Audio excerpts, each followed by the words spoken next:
So saya kata, tadi nak kata ini tentang pihak polis so saya ada bagi tahu dekat YouTube mana-mana balai yang saya pergi sampai Bukit Aman semua. Saya ada kali ketiga saya pergi Bukit Aman ada dua pegawai yang melayan saya lah, yang tengah duduk makan di kedai Melayu depan balai apa Bukit Aman so saya banyak happy tau. Sudah berpuluh-puluh kali saya sedang pergi mana-mana banyak persatuan balai tidak diperpedulikan sampai mitra itu semua kan. So bila mereka cakap okey duduk dulu, nanti lagi sudah makan saya bawa untuk pegawai, siap tengok pegawai atas. So saya pun banyak gembira lah kerana dekat sini saya ditendang, dipukul sampai pirit keluar, bukan sekali tau, berkali-kali. Memalukan saya, mengoyakkan, so terlalu sengsara. So saya pun terlalu happy selalu happy sampai air mata keluar. Duduk dalam setengah jam lebih, mereka pun keluar lah. Mereka terpanggil saya tiba-tiba tengok mereka naik kereta polis tu. So saya lari belakang mereka. Encik tunggu, saya tak bawa saya. Okey naik. Lepas tu Melayu pergi depan, ambil kereta depan. Saya pun kenapa mereka tak nak bagi saya naik. Saya lari belakang kereta tu, pergi nak buka pintu, lagi pergi depan. Saya dah macam mula mau nangis tau. Kenapa mereka mempermainkan dengan emosi saya. Kali ketiga saya pergi, mereka berhenti tau. Saya pergi nak buka pintu, mereka terus dah jalan. Mereka terus dari warung tu pergi depan U-turn, mereka dah jalan. Sampai orang-orang yang tengah makan tu mengetahukan saya tahu. Mereka, so network ini semua yang berlaku dalam diri saya adalah sesuatu network yang suruh ini sampai bekas suami saya lah, rumah jiran saya lah, Melayu lah, sampai anak saya lah, sampai siapa-siapa lah. Dulu saya tak tahu kebenaran kan, sekarang kita tahu kan. So kita tak boleh menuduh kerana kalau orang itu disuruh buat sesuatu, mereka tak buat, mungkin keluarga mereka dalam bahaya, mungkin. So mereka kena buat juga kan. So saya nangis tau sampai orang-orang ketawa. So saya tak beritahu di YouTube kerana saya tidak mahu memalukan anggota-anggota dalam kerajaan. So sekarang kena beritahulah kerana saya tahu kebenaran. Mereka mempertunjukkan orang-orang berbangsa Melayu dari mana-mana mana-mana jawatan dari kerajaan tidak akan mengiraukan kalau kulit hitam kita India kan. So bukan ini lagi sekali dekat HSA Hospital Sultan Aminah kena membuat tangkapan besar-besar oleh polis Uni Mat Rempit semua. So kita diambil kunci beratus-ratus motor tau, dibawa ke balai ke polis trafik Lakin so mereka tunjuk kita memang tak ada grant untuk motor tu so keesokan anggota tu saya kata tak ada cara lain ke encik kerana saya kena pergi kerja. Okeylah, you bayar 200. So saya tidak mahu bagi tahu siapa orang tu, siapa anggota tu tapi esokan harinya 200 motor dah keluar. So dulu mereka bagi kerja-kerja begini atau mempertunjukkan sebegini kerana saya mahu buat video klip orang-orang jawatan dari kerajaan Melayu akan buat sebegini. Salah. Memang network ini mau memerangkapkan orang-orang yang terutamanya orang Melayu terutamanya lah kaum Melayu. So ini kedua.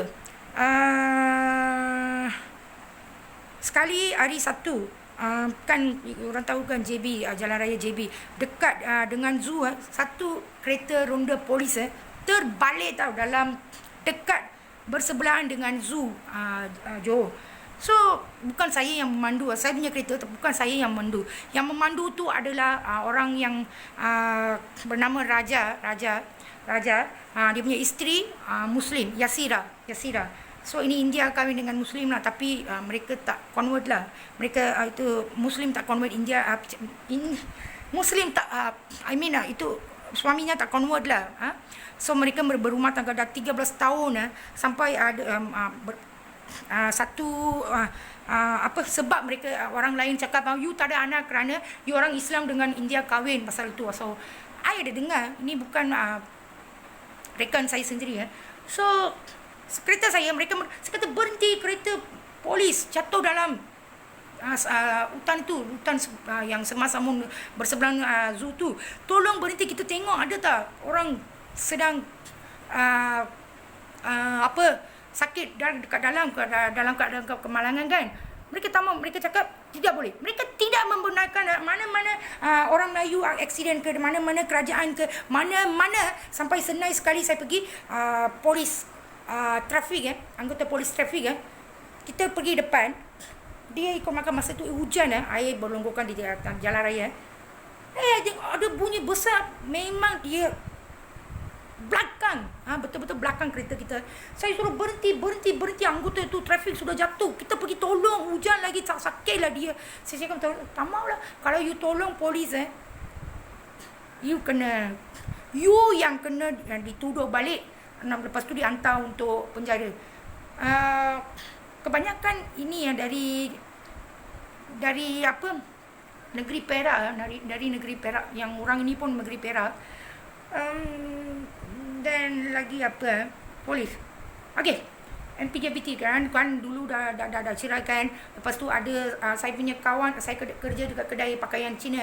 Semua budak-budak yang kerja sama saya dalam 15 tahun, masalah keluarga, tak belajar 15 tahun 14 tahun tak belajar perempuan. So dia punya boyfriend saya sudah ada. Lepas cerai saya ada kumpulan budak-budak muda saya yang tertua dalam kumpulan tu lah. Dia orang panggil saya kakak. Ada satu hari ada sambutan hari jadi, kita pun tak tahulah, kita belilah alkohol 2 botol, pergi dalam pukul 8 lah. So dalam pukul 9.30 datang kereta peronda MPJBT belakang Jesco, taman MPJBT. So datang kereta peronda. So saya tengok kereta peronda, tengok pukul baru nak jadi pukul 10 kan. So saya kata polis sudah datang, kita keluar lah, lebih baik kita keluar. Saya cakap macam tu, mereka mau marah kita kan. Kita dah pack semua, kita sedang beredar dari tempat kita duduk tu, dari wakaf tu. Saya sengaja dipanggil, tunggu. Anggota polis India, saya tak maulah, saya kenal dengan nama dia tapi tak maulah. Kata apa encik? Saya tanya, kenapa encik? You ini apa? You perempuan ke apa? Sampai pukul sudah mau jadi pukul 10. You duduk di sini. Yalah, memang saya bawa anak-anak saya lah kerana ada budak-budak kecil kan. So saya pun ada bawa lah. So dekat belakang playground tu ada pasangan-pasangan yang sudah duduk dating tau. So banyak orang dekat sana, tapi polis tak tengok lah. Kita memang sudah lama dekat sana, kita tahu berapa tempat mereka sedang duduk-duduk berbual. So memang saya menerima lah kerana anggota polis India cakap sekarang sudah mau pukul 10. Dia gertak, dia pakai suara yang kuat dengan tidak dengan ayat-ayat yang sepatutnya digunakan lah. So ini sekarang pukul 10, you bawa anak you, kalaulah penyamun ke pencuri ke, ambil pisau letak you punya leher anak untuk menyamun, apa you akan buat? Ni apa? Perempuan jenis apa ni? Dia marah saya. Saya kata maaf, saya memang terima kerana ini memang keselamatan anak. Saya terima, anggota itu memang cakap betul. Saya pun diam dirilah. Saya bawa anak saya. Polis itu diikuti dengan 2 konstabel berbangsa Melayu, budak-budak Melayu. So saya pun diam sajalah. Saya faham kerana saya tahu itu adalah betul, dia cakap apa yang dia nasihat tu betul, tapi hanya cara dia cakap tu tak betul dengan perempuan. So lagi dia suruh berhenti.